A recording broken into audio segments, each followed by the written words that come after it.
या अय्युहल्लज़ीना आमनुस्तईनु बिस्सब्रि वस्सलाह। ये बड़ी प्यारी चीज हम आपको बताने के लिए चल रहे हैं मेरे भाइयों। या अय्युहल्लज़ीना आमनुस्तईनु बिस्सब्रि वस्सलाह। आई ईमानो वालो, तुम सब्र और नमाज के जरिए अल्लाह से मदद मांगो। बड़ी प्यारी आयत है। छोटा सा बच्चा है, अभी वो अपनी मां का दूध पीता है, 8-9 महीने का, 10 महीने का, 1 साल का है, चलता है फिरता है, पूरी ताकत नहीं है, हल्के हल्के पैरों से चलता भी है, गिरता भी है। कभी कभी उसके सामने अनजान आदमी आ जाए तो डरता भी है। उसके सामने कोई कीड़ा मकोड़ा टहलने लगे तो वो डरता भी है। आपने देखा होगा,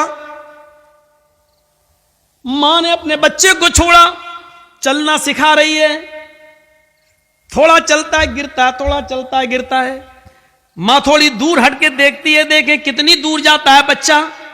बच्चा थोड़ी दूर गया, वहां कोई जानवर देखा, कोई कीड़ा मकोड़ा देखा, वो उधर से पलटा और भागता है अपने मां के पास। मां जल्दी से अपने दोनों बाहें फैला देती है और बच्चा जब डरता है तो वो अपनी मां की गोद में आ जाता है। जैसे ही बच्चा अपनी मां की गोद में आता है, वो अपने आप को बिल्कुल महफूज कर लेता है, समझ लेता है। अब वो समझता है कि मैं सबसे बड़े खतरे से टल चुका हूं। अब सबसे बड़ी मुसीबत, भाई बच्चे के लिए तो वही सबसे बड़ी मुसीबत है जिससे वो डर रहा है। बच्चा अपनी मां की गोद में आया और जैसे ही वो अपने मां की गोद में आता है, वो समझता है कि अब मुझे कोई खतरा नहीं है, क्योंकि मैं एक सुरक्षित गोद में आ गया हूं, एक महफूज गोद में के अंदर आ गया हूं। अब मुझे दुनिया व माफिया का कोई खतरा नहीं है। बच्चा अपनी मां की गोद में आ जाता है तो वो दुनिया के बड़े से बड़े खतरे से अपने आप को महफूज समझ लेता है।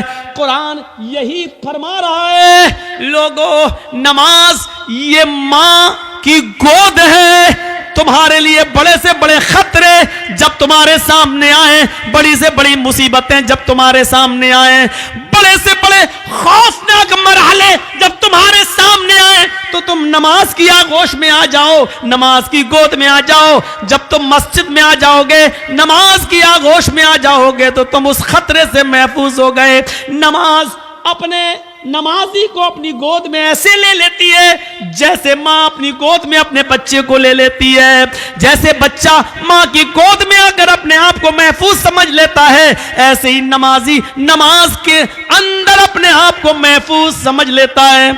एक सहाबी हैं, जंग हो रही है, नमाज का वक्त हो जाता है। नमाज के वक्त ही में अबू दाऊद शरीफ की रिवायत है, एक तीर आता है और तीर आते ही उनकी पीठ में लगता है। और सोचो, तीर किसी की पीठ में लग जाए और नमाज के अंदर लग जाए। लगी, हाथ बंधे हुए हैं, तीर पीछे लगता है, खून बहने लगता है और टपकने लगता है। लेकिन इन्होंने कुरान पढ़ना बंद नहीं किया, पूरी नमाज पढ़ ली।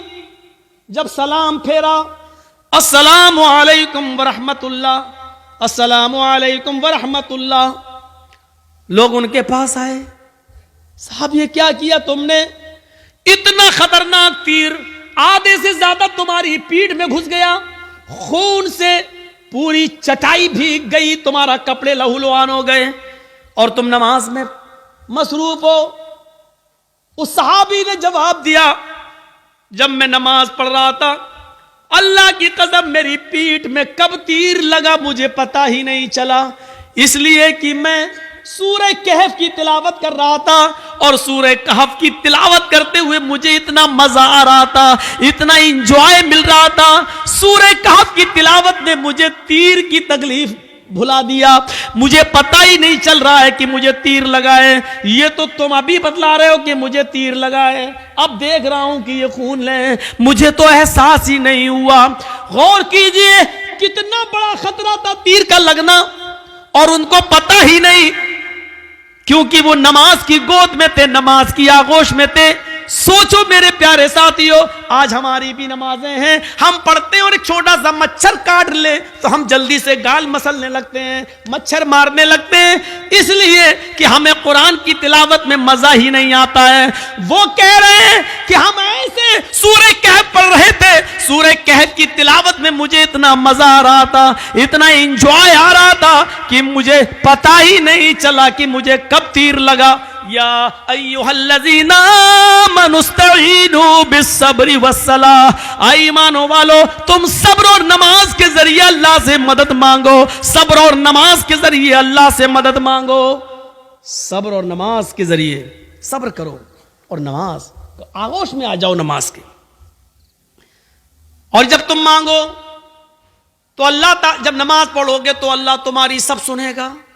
हाँ, ऐसा भी हो सकता है कि नमाज के बाद तुम कुछ मांग रहे हो और अल्लाह नहीं दे रहा है, ये हो सकता है, तो इसमें घबराना नहीं चाहिए। नमाज भी पढ़ रहे हो, दुआ भी मांग रहे हो, या रब्बी या रब्बी या रब्बी, अल्लाह मुझे ये दे, मुझे ये दे, मुझे ये दे, लेकिन नहीं मिल रहा है, इसका यह मतलब नहीं कि आपकी नमाजें कबूल नहीं हो रही, इसका यह भी मतलब नहीं कि अल्लाह आपसे नाराज है। कभी ऐसा मत सोचना। नहीं दे रहा है तो वो जानता है कि क्यों नहीं दे रहा है, उसकी मर्जी है, उसी में भलाई हो सकती है। हमारा एक छोटा सा बच्चा है, उसको निमोनिया हो गया है, एक मिसाल दे रहा हूं, आपका एक छोटा सा बच्चा है, उसको निमोनिया हो गया है, नाक बह रही है, बुखार में तड़प रहा है, बार बार उसको प्यास भी लग रही है, डॉक्टर ने दवा दी है, ठंडी चीजों से मना किया है। जब आप उस बच्चे को लेकर दवा लेकर आ रहे हैं तो रास्ते में बर्फ बेचने वाला आइसक्रीम बेचने वाला आइसक्रीम बेच रहा है और आपका बच्चा आइसक्रीम की जिद कर रहा है, पापा मुझे आइसक्रीम चाहिए, पापा मुझे आइसक्रीम चाहिए, डैड मुझे आइसक्रीम चाहिए, अब्बू मुझे आइसक्रीम चाहिए। मुझे ईमानदारी के साथ बताइए, आपका बच्चा बुखार की हालत में, निमोनिया की पोजीशन में आइसक्रीम मांग रहा है, क्या आप उसको आइसक्रीम दिलाएंगे? क्या आप उसको आइसक्रीम खिलाना पसंद करेंगे? नहीं, क्योंकि आप जानते हैं कि इस वक्त इसकी अगर मुराद मैंने पूरी कर दी तो मेरा बच्चा और ज्यादा बीमार हो जाएगा। आप उसके हजार जिद करने के बावजूद आप उसको आइसक्रीम नहीं देंगे, जबकि आपको बुरा लग रहा है कि मेरा बच्चा बेचारा मांग रहा है। आप नहीं चाहते कि उसकी तमन्ना पूरी ना हो, आप चाहते हैं कि दिलाएं, लेकिन उसकी बीमारी बतला रही है आइसक्रीम उसके लिए नुकसानदेह है।